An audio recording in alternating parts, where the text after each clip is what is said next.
Alright guys, so I'm finally going to get started on my full-time camper build, my home on wheels, and what I want to start off with is the power area. So the power station that I have now, or the power plan that I have for this build is very big. I mean, everything's big. The chargers are big and everything's been upgraded since, this is a full-time living type build. I did feel like I needed to up the power game with better components and bigger components.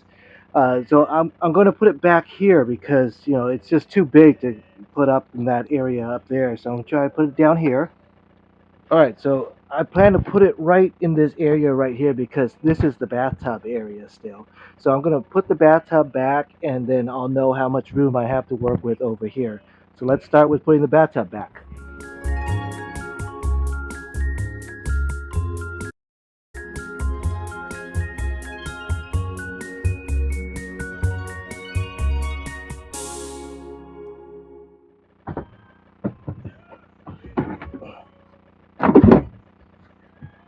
All right, so if you haven't seen my shower basin build, you can click on the video up there.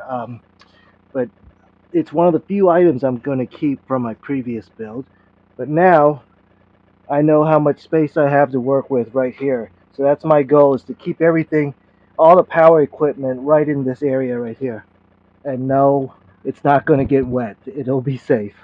Alright, so this is the new battery, and yes, it is a big monster. This is my old one, so this is basically twice the size as the old one. This is a 200 amp hour, this is a 100 amp hour. So it should give me twice the power and twice the usage and whatever, all that good stuff. So the idea is that I'm going to put it right here, and I'll leave a link in the description for this guy. There's often a coupon code if you want to buy this brand.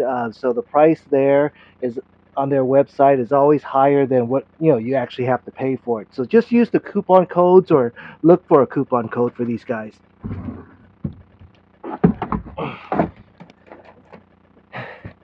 And I got lucky, but it fits. But visually, I said it'll probably fit right here just barely, and thank God it does. So this is what I'm going to start with. This is the base. From here, I'll add all the other components. Because this is a lithium ion phosphate, it does not need to be vented or anything like that. You don't have to worry about, putting things on top of it. You don't have to, you could actually rotate it and things like that. So if you're worried about the battery being covered up, please don't. Um, so I need to add, I'm going to use whatever space I have to add all the other components. Alright, next up is the inverter and the DC to DC charger. If you've seen a previous video, I already demoed this leaf tran, and I got a big inverter and a DC to DC charger. So this build is going to have the ability to charge the battery with the car alternator in addition to the solar panel. So there's an on-off remote switch which I'm going to hook up further up there later, so I don't have to climb back here every time I want to turn on the inverter. But that's going to come later in the install. See, I wasn't joking when I said the components are all bigger this time. So I need to find a way to set up this inverter so that it's well ventilated, because whenever you have a unit like this and you see the vent holes, you got to make sure that those vent holes are exposed, and if there's a fan, don't cover up the fan. So I'm going to mock this up to see how I want it.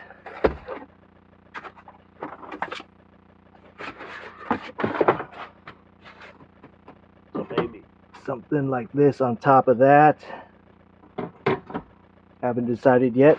So those are the next two components. So you can see this is a 2000 watt pure sine wave inverter, and the pure sine wave inverters are very important if you want to run things like the microwave. And I did a video that I tested that. The regular square wave inverters just won't do the trick. So you need the pure sine wave. And again, this is a DC to DC charger. You can hook up the alternator straight to the battery, but this is just a safer solution. Alright, so I forgot to compare my old inverter right here, 1500 pure sine wave, to my new one. Like I said, this new one means business. It's a lot bigger. So my old charger that I used for the car, I just used one of these solar charge controllers, and I kind of rigged it up, which works, but you know, it's not optimal. But next up, I got this lead time mppt solar charge controller. So this one is one of those solar charge controllers you get for like $15-20 or something, and it works okay. You know, I had pretty good success with it because I bought one and it blew out, but I replaced it with this one and it hasn't blown out since. Um, but this is my new 30 amp charge controller, and you could see just by looking at it and the difference. This is a higher quality charge controller. You know, this is so this will regulate your power a lot better, and it should be better for your battery than this guy. This I should have more control with this guy, and he should be a higher quality, smoother product. You can see the big heat sink. Whenever you have a heat sink like this, you know, you got to make sure you get some air flowing through this area. You know, you don't want to cover it up or anything like that. So these grooves, they're heat sinks, and the idea is to get air flowing through them, so that it helps cool down the unit. Okay, so keep that in mind. And you see the mounting points are here, you know, so just don't cover up this part right here. And this guy, I'm just gonna line everything up so that I know how I want to, how much space I need to use up and things like that. And the last component, I get everything from Amazon,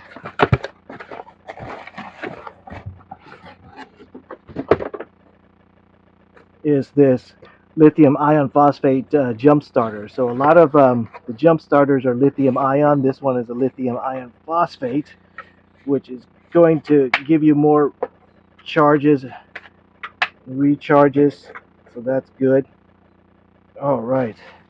So this one is by Loki Thor, and you know, you can see another you know, solid device.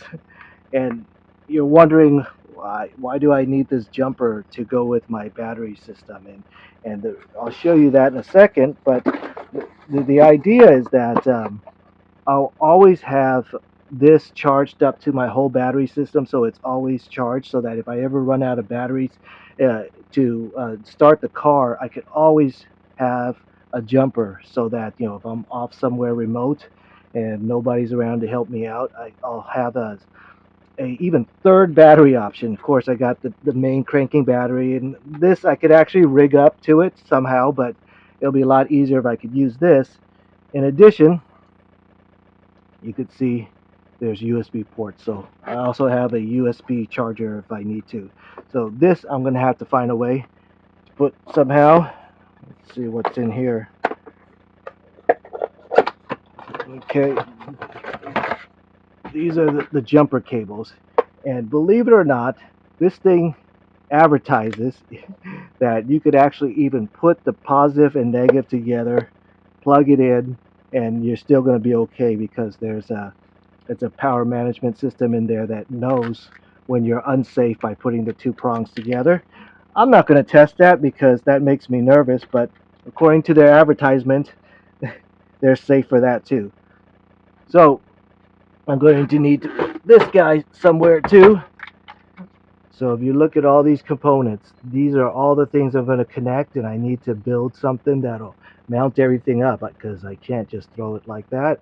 It's going to get all thrown around when the car moves. Okay, so I made this little shelf right here. Let's take a look at that.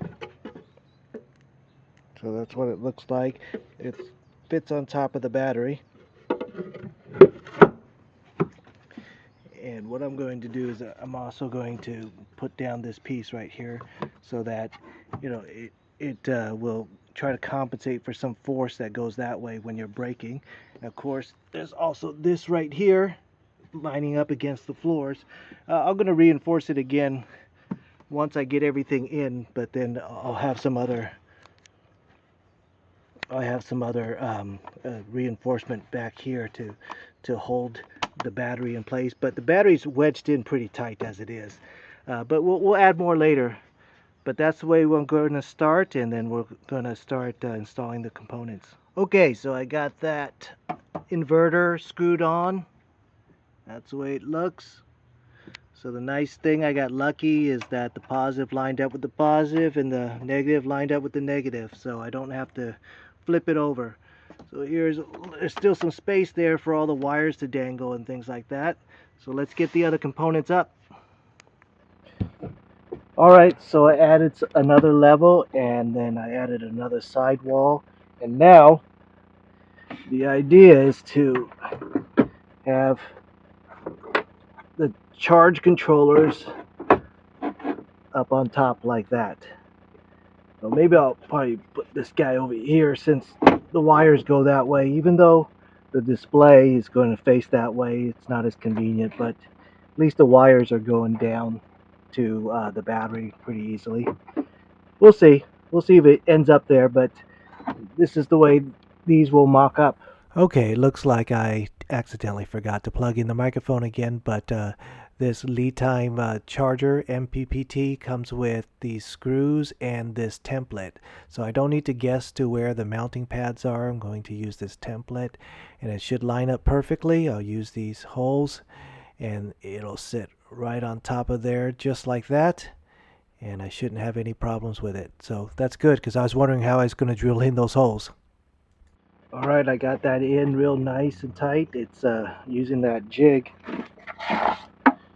using that template was perfect. So that's nice and in. So now this guy, I'm just going to put screws onto the 4 points, and once everything's mounted up, I could start wiring everything up. That's the way it's looking right now.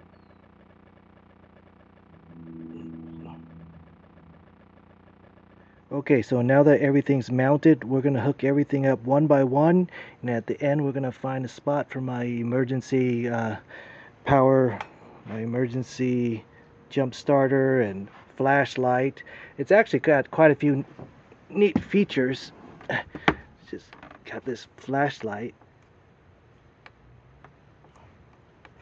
and it's got also that flashing, so that's pretty nice. So that's gonna come in, well, I hope it never comes in handy, but it can if I need it to. Alright, first up is the solar panel. That's already hooked up, and you can see I have the wires coming down here, and I just have it wrapped with electrical tape. And no, it's not going to last forever, but it'll probably last you 3-4 years, and then you can just do it again. No big deal. Alright, it comes down here, right there, and down here through my light, and then it comes out here, and that's what I have right here. So let's hook up that solar panel. Alright, so my solar panel uses this type of plug right here. I think it's called SAE, and you hook it up here, plug in like that. So what I'm going to do, I just want to cap that right now because I don't want it touching anything while I'm doing it. So this was from my old solar charger, and it used these kind of pins. So what I'm going to do is cut it, and again with this lead time charger, it came with the pins that we need.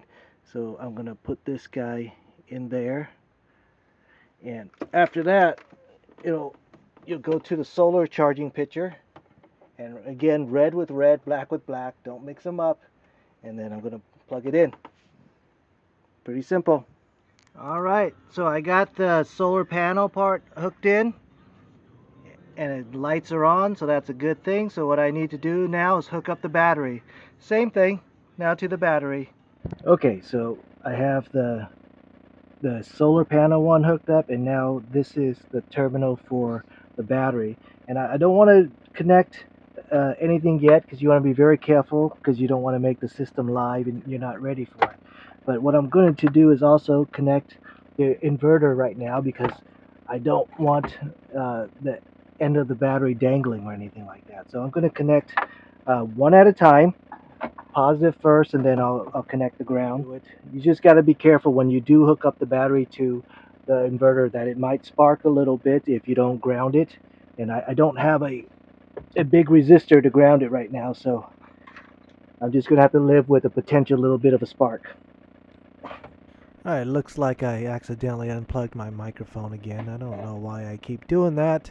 But anyways, I'll do a voiceover, but I'm going to connect the battery to the inverter right now, and I'm also going to connect the charger battery So what I have input at right the here same is time, the this guy wires right here. that I'm And going the to reason why connect I'm doing that to is the I don't battery want to right keep here, on to the battery charge taking out part. this big old bolt and redoing it, and Make that's not a sure lot of again, fun. red So I'm goes trying with to do it red. all at once. I That's why can't I'm connecting stress the how inverter important right that now is. in addition to the battery charger.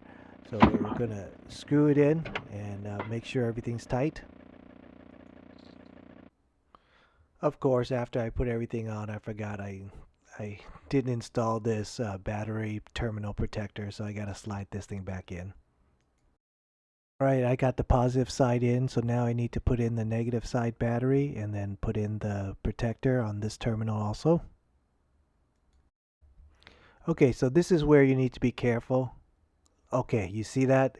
It did spark. So when I touched the terminal to the inverter, there were some capacitors discharging. It wasn't too bad, but you just got to be aware of it and don't freak out. You can't prevent that by using a high power resistor, connecting it to ground and letting it discharge. But like I said, I don't have a resistor on me right now. Okay, so I got the terminal covers on, so now it's time to start plugging in the terminals from the battery to the mppt. So first I'm going to hook up the solar charger. And when you plug in these things, just double check, triple check, quadruple check that red is going with red and black is going with black. You know, you want to make sure when you line them up that it is on the right side so you're safe. So let's plug it in and take a look. And you can see from the meter, it's definitely registering. It's got 14 volts right now, and the light is flashing. And if I remember right, the flashing solar means it's in boost mode. So everything looks like it's working good. One last thing I forgot, I got to download the app so that I could monitor the charge controller through Bluetooth, and I could change the settings. So that's really nice that I don't have to go through this menu down here. I could just go through the app. So what I have here is the battery line, and this is connected to my car battery, which is connected to the alternator. And I already routed it underneath, but it's still dangling, of course. But it comes from under the hood. So what we need to do is we need to hook up this guy. So this is the inputs over here. So we're going to hook it up to the inputs, and here are the outputs.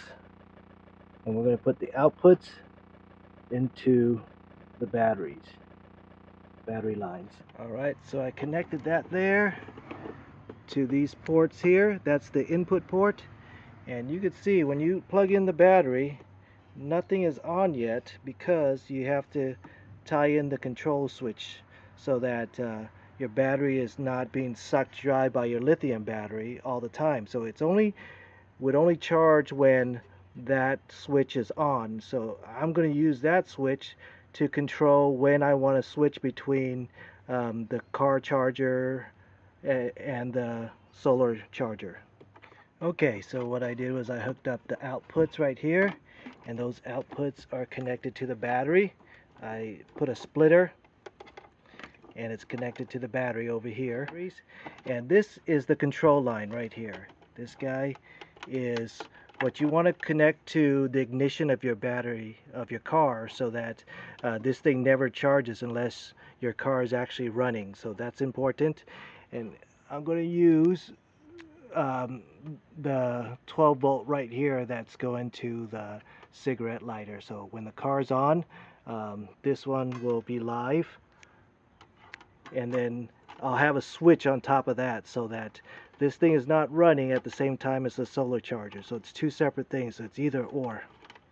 Okay, I'm not going to finish the switch to this because I haven't decided where I'm going to put the switch yet. So it's basically a toggle switch that I'm going to use, but I haven't decided where I'm going to put that yet. So once I build the cover, because I want the switch probably closer to my steering wheel, my cockpit, than back here. I mean, I could put it back here, but I'm going to move it anyway. So uh, that will have to be another video where I show you where I put the switch to turn on and switch between the charge controller um, and the alternator charger. But the last thing for right now for this build is this um, emergency jump start flashlight power battery thing. So this is actually a backup battery too, if I need a backup battery charger if I need to charge my cell phone or something like that. So, it certainly has the ports for that, the USB-Cs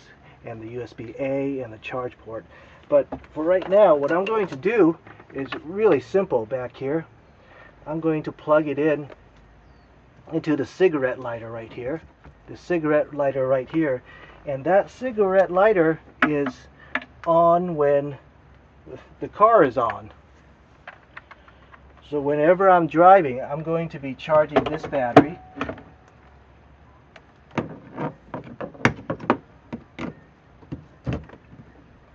And it'll always be freshly charged because whenever I drive, it's going to be charging, and I'm going to have an emergency power pack and emergency jump starter. So that I'm going to put right here.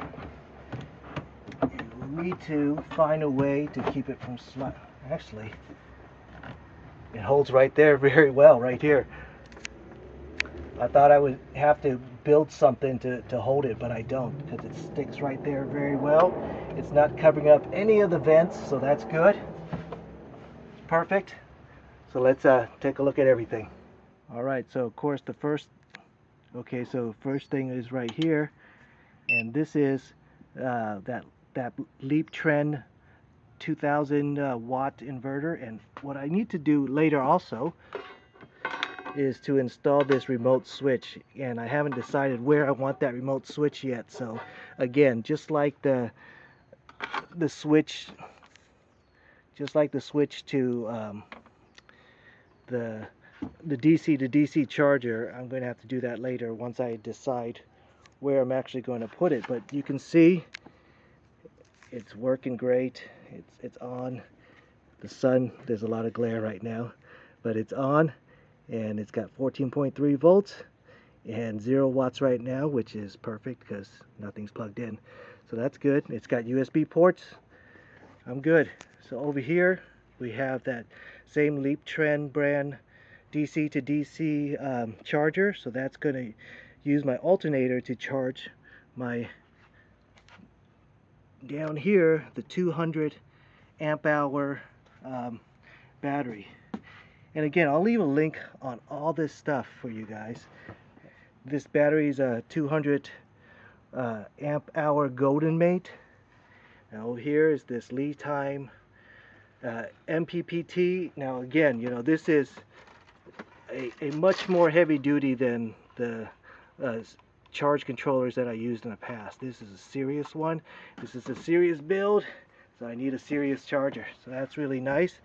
You can see it's working, and it's charging through the solar. You can see it's in boost mode, and it's charging 14.3 volts right now. There's the connection to my 200 amp hour battery down there. And finally, here's the emergency jump starter. I got it right there, and it's 3/4 of the way charged as it is. But this Loki Thor jump starter, and I think this is going to be a great emergency device because it's got nice flashing red lights and things like that, in addition to a flashlight. Okay, so that's it.